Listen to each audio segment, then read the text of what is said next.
2024 को लेकर घमासान जारी है और जैसे जैसे चुनाव नजदीक आ रहा है, नेताओं की जुबान बेलगाम होती जा रही है। बीजेपी के सांसद रमेश विधुड़ी के संसद में दिए बयान पर घमासान मचा ही था कि अब कांग्रेस के नेता ने इस लड़ाई में आग में घी का काम कर दिया, जिन्होंने प्रधानमंत्री नरेंद्र मोदी पर आपत्तिजनक टिप्पणी कर दी, जिसके बाद कल तक बैकफुट पर नजर आ रही बीजेपी अब कांग्रेस पर हमलावर है, फ्रंट फुट पर खेल रही है और प्रश्न कर रही है कि आखिर अपने नेता पर कांग्रेस कब एक्शन लेगी।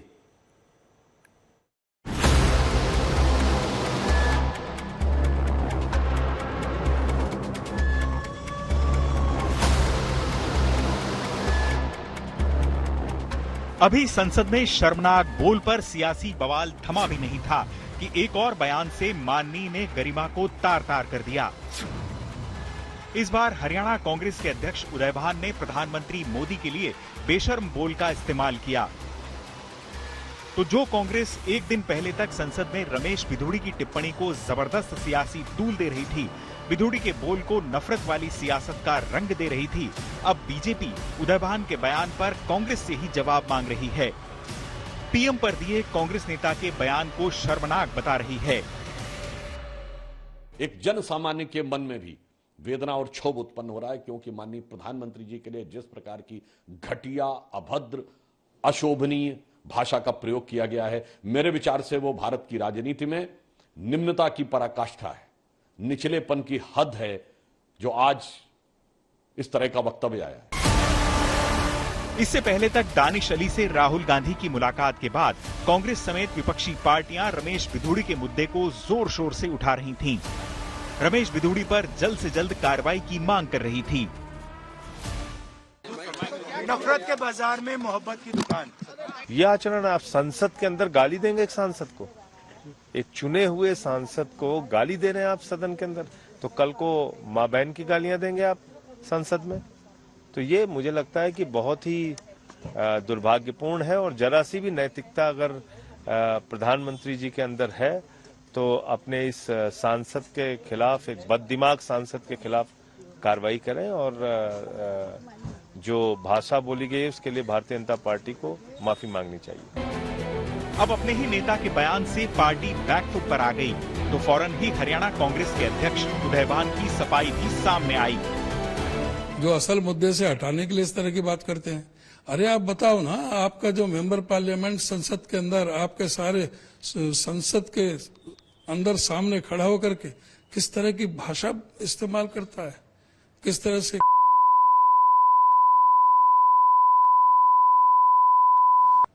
इस्तेमाल करते हैं। इस सफाई के बाद भी तय है कि बीजेपी को घेर रही कांग्रेस को उसके ही नेता के बयान ने मुश्किल में डाल दिया है, क्योंकि कांग्रेस समेत विपक्षी दल अब तक सवाल उठा रहे थे कि आखिर रमेश विधुड़ी पर कार्रवाई कब होगी। संसद में अभद्र बयान देने वाले इस सांसद पर बीजेपी कब एक्शन लेगी। अब यही सवाल खुद ब खुद कांग्रेस के सामने भी खड़ा हो गया है। और अभी आप देखिए कि मर्यादा पार जो है उन लोगों ने जो है कर दिया है। गली के मवाली जिस तरह से भाषण बातें करते हैं, जिस तरह के अपशब्दों का प्रयोग किया गया है भाजपा के सांसद द्वारा, तो कार्रवाई तो होनी नहीं है, क्योंकि वो भाजपा में है। अब भाजपा में जो रहेगा आदमी, उसको गाली देने का भी अधिकार है, चाहे पार्लियामेंट ही क्यों ना हो, भ्रष्टाचार करने का भी, और जो शोषण करने वाली बात आई तो भी कहाँ कोई कार्रवाई हुई। और यहाँ वो कोई असंसदीय शब्द नहीं बोल रहे थे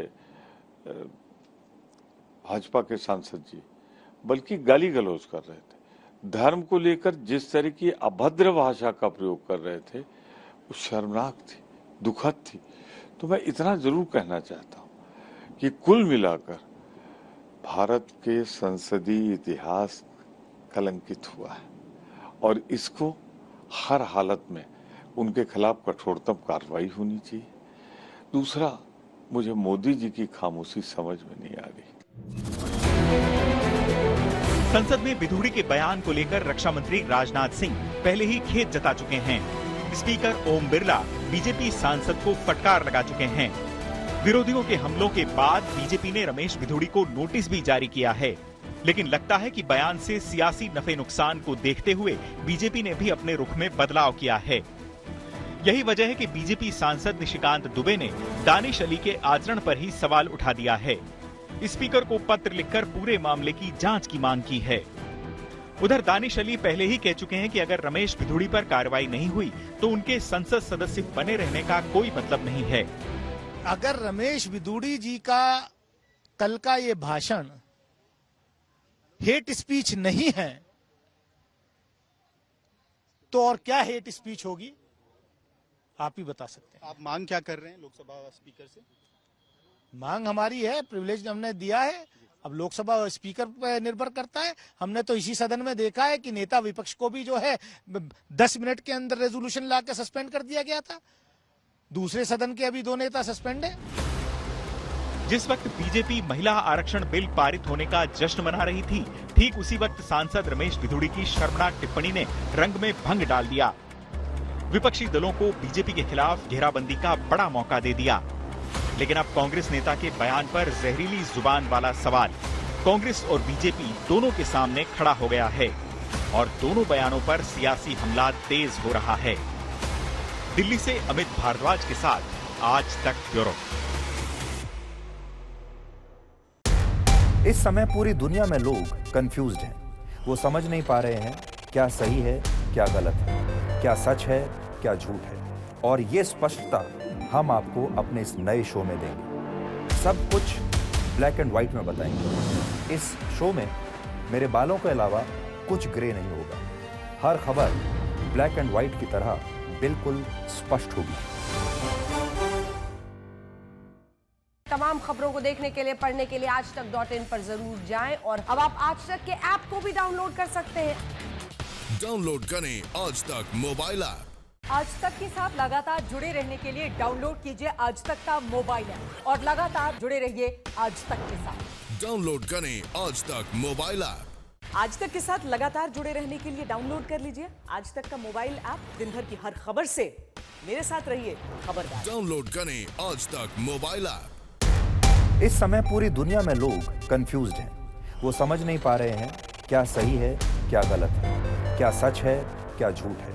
और ये स्पष्टता हम आपको अपने इस नए शो में देंगे। सब कुछ ब्लैक एंड व्हाइट में बताएंगे। इस शो में मेरे बालों के अलावा कुछ ग्रे नहीं होगा। हर खबर ब्लैक एंड व्हाइट की तरह बिल्कुल स्पष्ट होगी। आज तक के साथ लगातार जुड़े रहने के लिए डाउनलोड कीजिए आज तक का मोबाइल ऐप और लगातार जुड़े रहिए आज तक के साथ। डाउनलोड करें आज तक मोबाइल ऐप।